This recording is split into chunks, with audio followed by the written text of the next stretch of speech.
Hello everyone, Radhe Radhe. आप सभी का हमारे चैनल में बहुत बहुत स्वागत है। सोमवार से शुरू होने वाला है कार्तिक का महीना। तो कार्तिक के महीने में तुलसी पूजा की बहुत ज़्यादा विशेषता है। तो तुलसी की पूजा रोज आपको किस प्रकार करनी है कार्तिक के महीने में, पूर्णिमा से जो है ना ये कार्तिक का महीना शुरू हो जाएगा। तो पूर्णिमा से ही आप इस पूजा को आरंभ जो है ना ज़रूर करें। सबसे पहले तुलसी को आप एक स्थिर जगह पे रख ले। ऐसा नहीं है कि पूरे कार्तिक के महीने में कभी यहाँ पूजा कर रहे हैं कभी वहाँ पूजा कर रहे हैं। तो इस बात का विशेष ध्यान रखना है कि एक जगह तुलसी स्थापित करके ही आपको पूजा करनी है। तो जो भी आपके लिए सूटेबल जगह है वहाँ पर तुलसी मैया को विराजमान कर लिए। तो मैंने अपनी तुलसी मैया को यहाँ पे विराजमान कर लिया है। इसके बाद तुलसी के गमले को आप चाहे तो हल्दी से लीप सकते हैं। हल्दी बहुत शुभ कलर है तो हल्दी से लीप लीजिए। नहीं है तो लाल कलर की गेरुआ से जो है ना तुलसी के गमले को आप ज़रूर लीप लें पूर्णिमा के दिन ही। तो यहाँ पे जो है ना अभी तो पूर्णिमा नहीं है, केवल मैं जल से जो है ना थोड़ा सा लीप कर आपको दिखा रही हूँ। हल्दी या लाल कलर की गेरुआ से आप तुलसी के गमले को ज़रूर लीप लीजिएगा।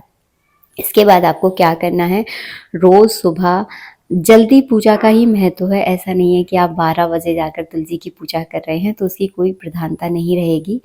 कार्तिक के महीने में सुबह जल्दी उठकर स्नान करें और स्नान के जल में थोड़ा सा गंगा जल मिलाएं और फिर जो है ना आपको पूजा करनी है तुलसी मैया की।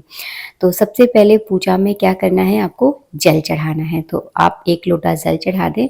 उसके बाद कुमकुम और चावल से जो है ना तुलसी मैया का तिलक कर दें और पहले दिन तुलसी मैया को चूड़ियाँ आप ज़रूर अर्पित कर दें। तो जैसे हम पूजा करते हैं ना, सेम वैसे ही आपको तुलसी मैया की जो है ना पूजा करनी है।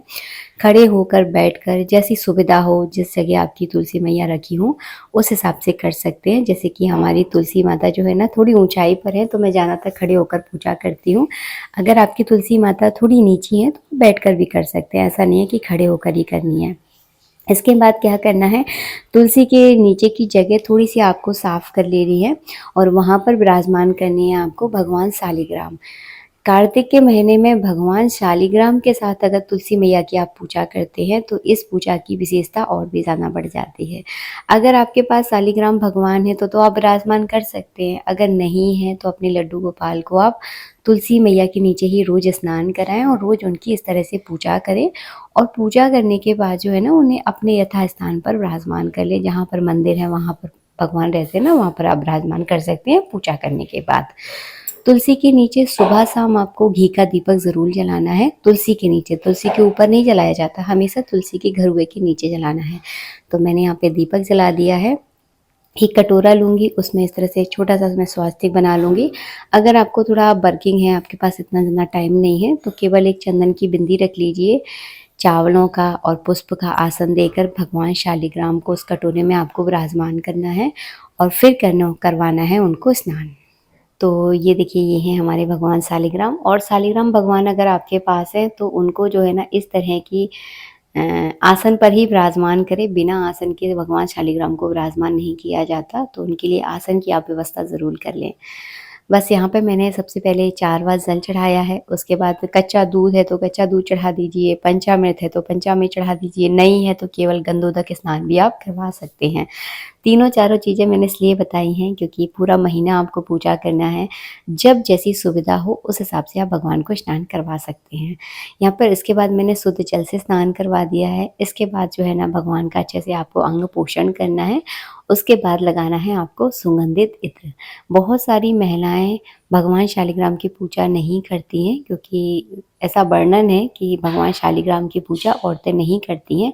अगर आप नहीं करती हैं तो आप ना करें। आप अपने लड्डू गोपाल की सेम इस तरह से सेवा करके भी तुलसी के वृक्ष के नीचे सेवा करके उनकी पूजा आप कर सकती हैं। रोज नित्य पूजा करनी है। और इस बार अधिक मास नहीं पड़ रहा है तो 3 साल में एक बार पतवारी बोई जाती है।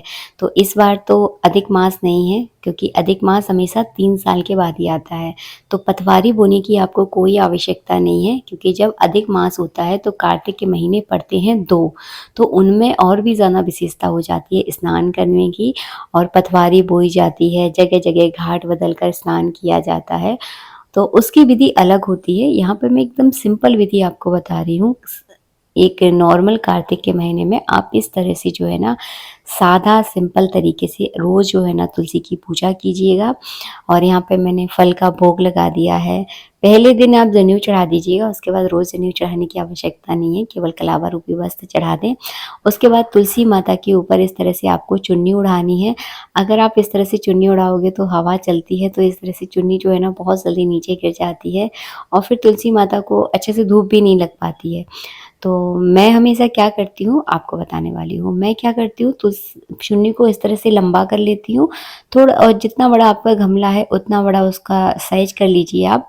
उसके बाद गमले से जो है ना इस चुन्नी को मैं इस तरह से लपेट देती हूँ, ताकि चुन्नी ओढ़नी जो तुलसी मैया है ना वो ओढ़नी भी ओढ़ ले और उन पर जो है ना लाल कलर की चुन्नी भी मैं पहना सकूँ। तो मैं इस तरह से करती हूँ। आपको जैसा ठीक लगता है आप वैसे कर सकते हैं। मैं तो ऐसा कर देती हूँ, ताकि तुलसी को प्रॉपर हवा लगना बहुत ज़रूरी है। अगर हवा नहीं लगेगी तो हमारी तुलसी जो है ना सूखने लगती है। तो आपके यहाँ जैसी व्यवस्था हो, जैसा आपको ठीक लगे आप उस हिसाब से जो है ना कर सकते हैं। मैंने यहाँ पे नीचे तुलसी मैया को चुन्नी ओढ़ा दी है।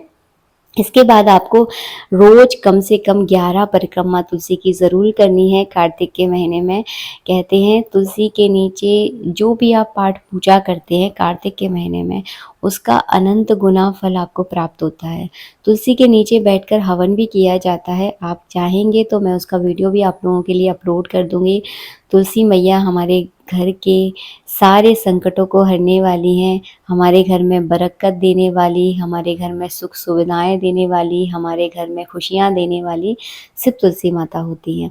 तो कार्तिक के महीने में आप इस तरह से तुलसी की रोज़ पूजा ज़रूर करें। 11 परिक्रमा करने के बाद मैं इस तरह से आरती कर देती हूँ। आरती करने के बाद जल का अर्घ दें। रोज़ भोग क्या लगाना है, तो जो आपके पास सुविधा हो उस हिसाब से आप भोग लगा सकते हैं।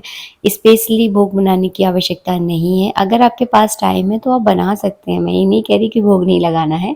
टाइम है तो आप बना सकते हैं, लेकिन कभी फल का भोग लगवा दें, कभी दूध का, कभी शक्कर का, तो कभी किशमिश का। इस तरह से रोज़ जो है ना भोग ज़रूर लगाएं। बस भोग को आप स्किप ना करें। भोग लगाना बहुत ज़रूरी होता है पूजा में। भोग ज़रूर लगाएं। उसके बाद तुलसी मैया से थोड़ी सी कुमकुम लेकर मैंने अपने माथे पर बिंदी लगा दी है, और तुलसी की जो छोटी सी कौप होती है ना उसे जो है ना भगवान शालिग्राम पर इस तरह से आपको चढ़ा देना है। मिलेंगे नेक्स्ट वीडियो में। आप सबके लिए जय श्री राधे, राधे राधे।